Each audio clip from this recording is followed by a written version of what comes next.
right side. Good. Do you need a one-to-one conference room? You can place your jacket and your awesome. Okay. Awesome. The speaker should be here soon. Great. All right. Thank you.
right, hey everyone, can I have your attention?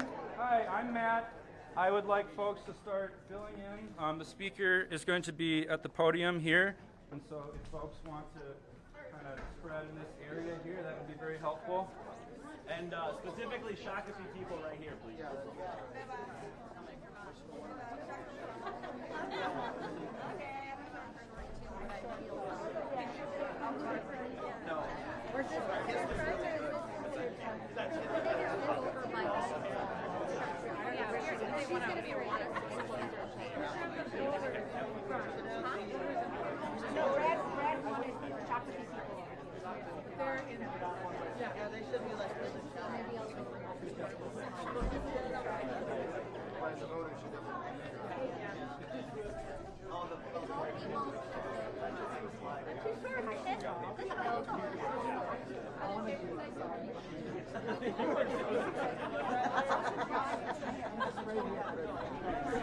Just lurching over us.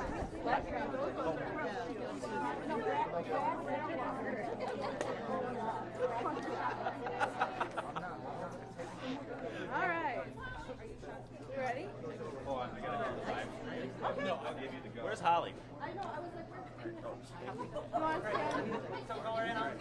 It was my blazer to wear first day of session. We're talking about my clothes. You look nice, Brad. Thank you. Come closer. We're a team after all. We're ready. All right. Well, good afternoon. Very strange afternoon indeed. We saw something on the floor of the Minnesota House of Representatives today that we have never seen in Minnesota history, a completely sham proceeding. Republicans did not have a quorum. The Secretary of State has the authority to call the House to order. They completely ignored that and engaged in a sham proceeding unlike anything we could have imagined or have ever seen before.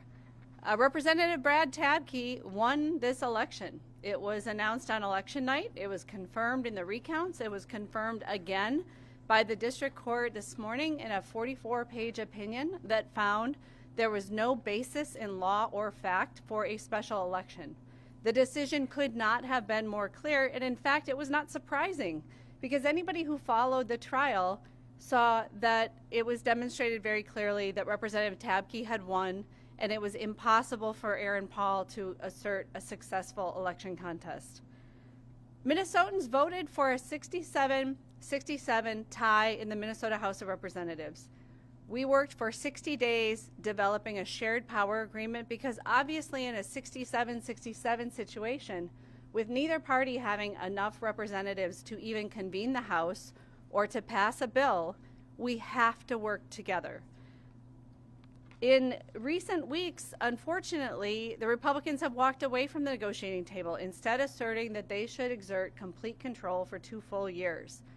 We had to deny quorum to demonstrate the true legal reality that they cannot even convene the Minnesota House of Representatives without bipartisan collaboration.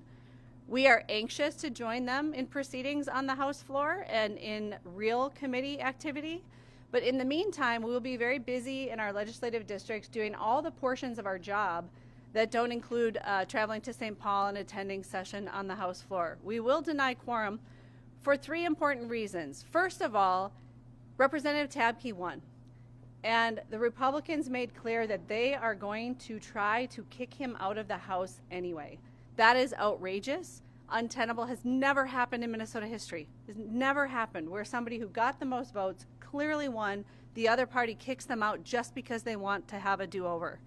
The second reason that we will continue to deny quorum is the will of the voters on election night was an equally divided House of Representatives, and we know we're going to return to that in the special election on January 28th when our 67th member is sworn in on February 3rd. So we have got to work together. That is the will of the voters. And the third reason we're doing this is just the practicality of getting a budget agreement by the end of session. The only way to get a budget enacted into law in Minnesota is to have a bipartisan group of folks working together in the Minnesota House, because Republicans don't have enough votes to pass a budget by themselves. Democrats don't have enough votes to pass a budget by themselves. The only way we can serve the people of Minnesota and put a budget in place for the next 2 years is to work together. It is the practical reality of our situation. As Representative Demuth and I said right after the election, she certainly would have preferred to get 68. I certainly would have preferred to get 68. But that's not what the voters gave us. The voters delivered a tie. Our job is to listen to the voters. The voters have the power to decide. The power structure at the Minnesota State Capitol. They made a decision, and it has to be respected. With that, I'll turn it over to Representative Jamie Long. Well, today we saw a really astonishing attempt to grab power in the Minnesota House. The House GOP took their oath of office, and then they promptly turned around and violated it. They violated it by ignoring Minnesota statutes and Minnesota Constitution in not recognizing that Steve Simon, under statute, was the one authorized to convene session to determine that there was not a quorum and then to adjourn. And then they violated by saying that they are going to ignore the ruling of a judge and kick out Representative Brad Tabke. Make no mistake, what we saw today was an attempted coup. This is the type of thing that we don't expect in Minnesota. We expect in third world countries. We expect from folks like Donald Trump on his actions on January 6th. But we are not here for us. We are here for our voters. We are here for the individuals of 54A who voted to seat Representative Brad Tabke. We are here for the voters in all of our district who sent us to the Capitol to work on their behalf, to keep our lives more affordable, to make sure we're standing up to fight climate change, to make sure we're standing up for affordable housing, for affordable health care. Those are the reasons that we want to be back in the chamber working. And today, we had a very sad day in the state of Minnesota, but the fight is not over. Representative Tabke. Hi, thank you everyone for being here. So, Brad Tabke, State Representative for Shakopee 54A, and as former mayor of Shakopee and current State Representative for Shakopee, normally I would invite everybody and welcome you to Shakopee, but I'm just pissed off that you're all here today. It is really, really frustrating that we are at the place that we are at today because the Republicans are trying to steal the election from the voters of Shakopee. So I'll say that again. They're trying to steal the election from the voters in Shakopee. So we're surrounded here today by many of my colleagues in the Minnesota House who have courageously stood up to deny quorum. And the reason why we're denying quorum is if a single one of us entered that Capitol building today, we're also surrounded by folks who are voters here in Shakopee. If any of our members had entered the Capitol today, all of these voters, their vote would be revoked. The Minnesota House would have revoked our election here in Shakopee, and they would have sent it to a special election. We'd have to go through the entire process again. When we have a judge that ruled that we have a fully, that we won the election, it was slim, and I wish it had been more, but it simply wasn't, and we still won. And so by denying quorum today and by doing the work that we're doing here in each of our districts, we are upholding and making sure that we're holding firm for the voters of Shakopee, for the voters of Minnesota, and making sure that everyone here today is represented in the Minnesota House. And so I'm really honored that everyone's here to help share that message and to say how important it is that we have that representation in the Capitol. This is not just about me and about our election here. It's about the voters of Shakopee. We had 22,000 voters who voted in our election. And if the GOP goes forward with the way that they're saying they're going to go forward, that is going to revoke the votes of 22,000 people. And we just can't stand for that. We can't let that happen. And we need to make sure we're doing everything to keep that from happening. And today we have a voter here with us who is from Shakopee 54A. I introduce Holly Johnson, who is a great resident of 54A. Thanks. As you mentioned, my name's Holly Johnson. I have been a resident here in Shakopee for 18 years. I have voted in every election since moving here. Today, I, along with everyone here, are calling on Republicans to respect my vote, as well as the nearly 22,000 other Shakopee residents, and seat Representative Tabke. Failure to do so undermines democracy, and frankly, we deserve better. We're happy to take your questions, and I could comment on the offer that I made Representative Dameth this morning, if that would. I guess I'll just quickly say that this morning we met again, and what I offered was that we would show up today.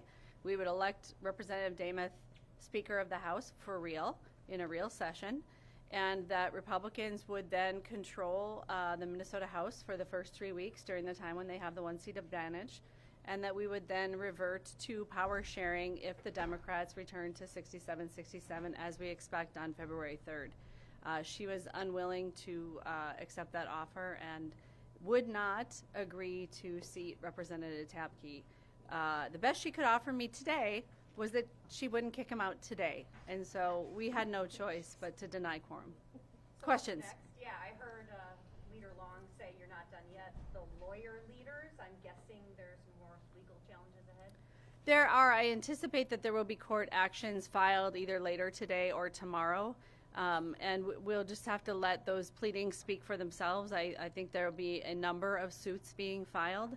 And what I expect is that the Minnesota Supreme Court would find that the Minnesota House was not duly organized today, that Representatives Niska, Damath, and others who participated in the sham session violated Minnesota state law and ignored the constitutional requirement of quorum. And you go straight to the state Supreme Court on an expedited basis? I believe so. But what does expedited mean? Like, what is this timeline when this needs to get done so work can begin? In 1971, when a case went up to the Minnesota Supreme Court coming out of a kerfuffle in the Minnesota Senate, it took them 10 days to decide. Is Secretary Simon going to show up every day and say there's no quorum? You'd have to ask him. Do you expect him to? I mean, if he doesn't, then what happens? Again, you'd have to ask him.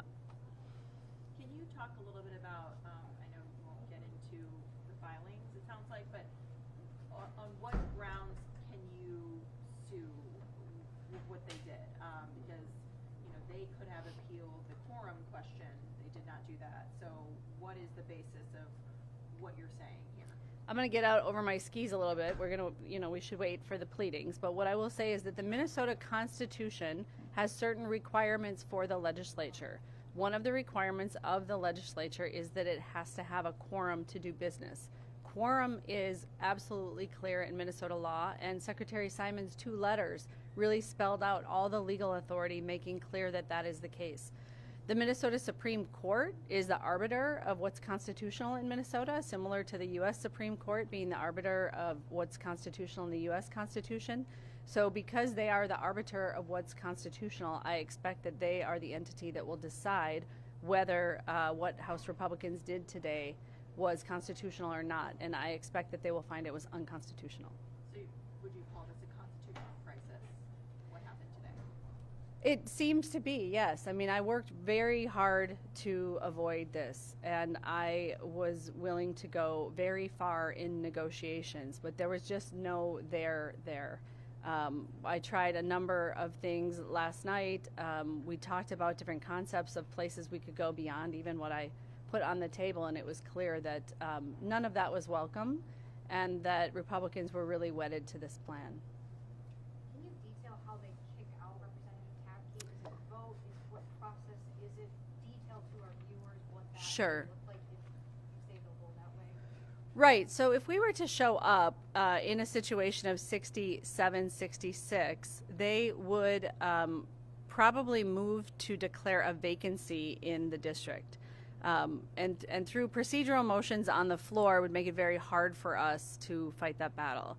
When we return to 67-67, we're in a better position to protect the will of the voters here in Shakopee and ensure that Representative Tabke remains seated. If the Supreme Court does rule how you would like, and then Roseville elects a Democrat to 40B, that would bring the House back to a tie.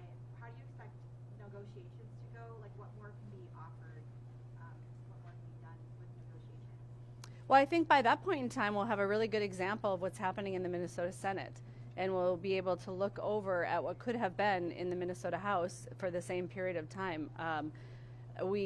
For these first 3 weeks, Republicans have had the potential to act like a majority for the next 20 days. Tomorrow it's 19 days. The next day is 18 days. And then what we're going to see in the Minnesota Senate, in contrast, is shared power, co-chairs, co-presidents. And we can look over at that. And on February 3rd, I think what we're going to decide is that would be a pretty fruitful way to go. In fact, that is what Leader Damath and I decided between November 5th and January 5th would be a fruitful way for the session to work. So do you anticipate you are not going to show up every day from now until January 28th with a special election and then the results thereafter? I made clear to Leader Damath today that I am available to negotiate anytime, and I think that we both owe an obligation to the people of the state of Minnesota to keep trying to resolve this dispute. Even though it looks difficult, it looks like we're not getting anywhere, we still should be meeting and talking and seeing what we can accomplish. But barring any changes, that's your plan. Without any other negotiation, you will not be at the Capitol from now until February. I hope that's not what's required to protect the will of the voters. It looks like there's no progress made in these negotiations at all. Talking to Damon this afternoon, it didn't sound like she had budged at all. But is there, in your view, from either side, any kind of, I mean, you guys met for hours last night, you met again this morning, that's wasted time, or was there actual progress? No, we met from about 5:30 to about midnight last night, and actually, you know, at the beginning it was a little bit slow and both sides were stuck, but we had some really good conversations over the hours. You know, nonpartisan staff worked really hard to try to bring us together. They certainly did not want to see what happened on the House floor today. We thought that this morning, when the Tabke decision came out, that would be the thing that the Republicans needed to be able to come to the table and say, we'll respect the will of the voters. This is a clear decision. There's lots of evidence there. It confirms what was already confirmed election night and in the recount. And we thought that that might give us an opportunity for a breakthrough. But when the best they could offer this morning was just that they wouldn't move to try to oust Representative Tabke today, that was a setback.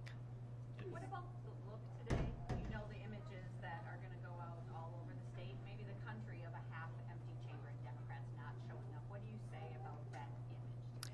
Well, we have seen this before in other chambers. I know we've seen these pictures of the Oregon Senate when the Republicans walked out to block climate change legislation, and we saw these pictures from Wisconsin when the Wisconsin Democratic senators left to block some anti-union legislation. And this is part of what people see when they see legislative battles. It's always messy. It's always ugly. That is kind of our system of politics, really, even since the founding. Remember, there was a guy who ran off with the bill to move the state capitol from St. Paul to St. Peter. He hid out in a bar for days and prevented that from happening. So it's not like legislative disagreements are new, and that kind of like messiness of lawmaking has been seen before. So I would imagine that Minnesotans are irritated with both of us. I would imagine that they're irritated with us for not being there, and I would imagine they're irritated with Republicans for wanting to throw out a duly elected member, especially on the day that the courts ruled that he clearly won. And if I could, too, the two images that I think Minnesotans should also pay attention to are the voters of 54A who are standing here saying that they want their duly elected representative to be seated and to be legitimately able to represent them, and then the image of the Republicans literally pushing Steve Simon aside and walking up to take an illegitimate and illegal act. So I think those are two pretty stark images to contrast as well. Is your caucus unified in denying quorum for however long it takes?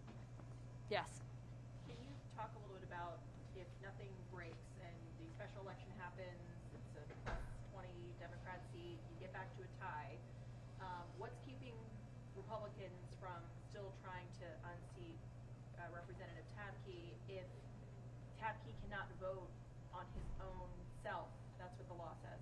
The very first order of business under Minnesota Statute 3.05 is election of a presiding officer. So we will doom loop at presiding officer, and we will go 67-67 as long as it takes to protect Representative Tabke. So you're saying that you can't even get to that point because what they did today is not a presiding officer? Correct. Given the shortened timeline of the session, essentially, can you share some specifics on issues, policies you're not going to be able to get to? Minnesotans should rest assured that the session starts slowly. There's a lot of new members who learn about the state agencies. So the things that happen in the early weeks of session can still be happening. All the new members can learn about the state agencies and the budgets of each of the state agencies. I understand that the governor will be presenting his budget on Thursday. We can all take those really fat 3-ring binders and spend some time going through the budget. They have not only the budget, but they have detail about what each element of the agency does. And so in the beginning, we call it overview season, and all that overview work can still happen. The real intense lawmaking activities don't really happen until we get the governor's amended budget in the middle of March after the February forecast. So I think we anticipate the February forecast around February 28th, and that's kind of the unofficial real start to the legislative session. And I'll just add, before we got to a position where the GOP walked back from their power sharing, our co-chairs were having really productive conversations about areas where we could have bipartisan work. There was conversations about good bipartisan work on affordable housing, on affordable childcare, on infrastructure.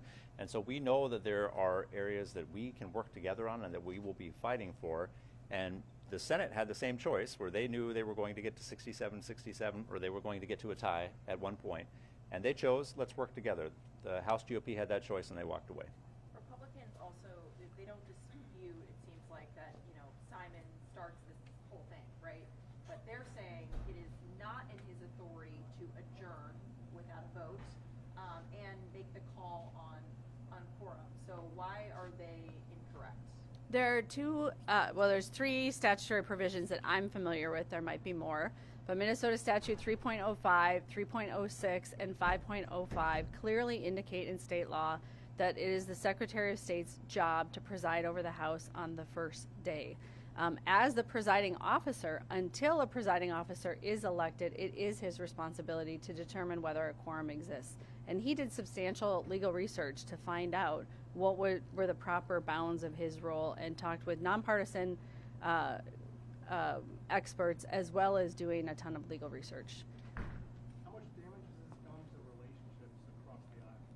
Well, I don't think it has to do any damage, right? This is not personal. We have a dispute about how to operate the Minnesota House, but we don't have a dispute with each other personally. So I don't think it has to damage relationships. In fact, you know, what Representative Long said is so important for people to know is there's a lot of good bipartisan conversations happening even now. There are a couple of Republican chairs, you know, part of one of Leader Demas' offers in the last 24 hours included a couple of the committees having co-chairs and having equal members. So there are Republicans who see the benefit of working together as a team. What about damages to the voters? For weeks now, they've been hearing about the back and forth between the two parties instead of issues, policies, funding, support for the people. We've been talking about issues and policies. I mean, I'm sure that they see the disagreement about the power sharing, but we have done tons of work to talk about a variety of issues, and Representative Long has been taking the lead on putting together our legislative package. Normally, what we would be doing tomorrow is having a press conference to unveil, you know, sort of our top 10 bills and our top priorities. Given we've been a little bit busy negotiating about other issues, you're not hearing as much about that, but that work is still going on. You see how many people there are here? I've been dealing with Representative Demas, and everybody else has been working on substantive issues. Would you support an offer that has the creation of a farm committee like Republicans want? In offers going back and forth, there was a point in time where we offered for that to exist and for it to be Republican controlled with for the full 2 years with the Republican majority. That was rejected. Can we expect to hear those priorities tomorrow, as you mentioned? Yes, we're planning. Stay tuned. We're hoping that we can get everybody back together and roll out our policy agenda. Is this going to be home base? Well, you know, I think as much as Yeah, Shakopee is like ground zero right now for where everything is going on and how we're able to get work done for Minnesota as it's going forward. You ask about damage being done to voters, like damage is being done to all the people that are here with us today, to the 22,000 voters who voted in Shakopee, and the Republicans are not allowing us to move forward with where we need to go in order to get the work done. And we just I want to work. I want to work for Shakopee, and I want to work to make sure that everyone is represented. And we have to have an agreement in order to do that before we are able to sit down in the chambers together. Thanks, If I everyone. can ask one more question. Republicans, part of their argument for what they did is that you guys are acting under the assumption that the tie exists right now. Yes, it's a seat that favors Democrats, but they're saying it's arrogant to act like you are a tie right now. And so why should they not act on their majority then, if that's true? Or why should you be entitled to a power sharing agreement right now, if that's the case? We did not propose to them that we should be in power sharing right now. In recognition of the fact that they currently have a one-seat advantage, that is why we offered total Republican control for 3 weeks, and that we would go in there and at least one of us would vote for Lisa Dameth for Speaker. So we acknowledge that there is an imbalance right now, and they have an edge. They just don't have enough human beings to convene the House or to pass a bill. And in recognition of that fact, we would like them to recognize that they need us too. So we're happy to let them have control of the House for 3 weeks, and legitimate control. We would have given them legitimate control and legitimately elected a speaker. And that seems reasonable to me. Yes, they have an edge, so they're entitled to that. But then we will return to a tie. Representative Dameth acknowledged in several media interviews that she fully expects that we'll return to a tie. I don't even know if they're competing in 40B. I mean, we're working pretty hard out there. We haven't really seen any Republican activity at all. We expect that we're going to return to 67 and 67. And in fact, a part of the offer was if we don't, they just stay in control. So we acknowledge there is an imbalance right now. But what we want to do is be set up to solve problems together when we get back to the tie. And we want the Republicans to acknowledge that it takes 68 votes to do anything in the Minnesota House of Representatives. And just a point of clarification of where we should look for the filings, it would go directly to the Supreme Court. I believe that's the case. Okay. All right, well, thanks for coming down to Shakopee. Thanks all. Thank you, everybody. Thank you. Thanks for coming, everybody. It's a big crew.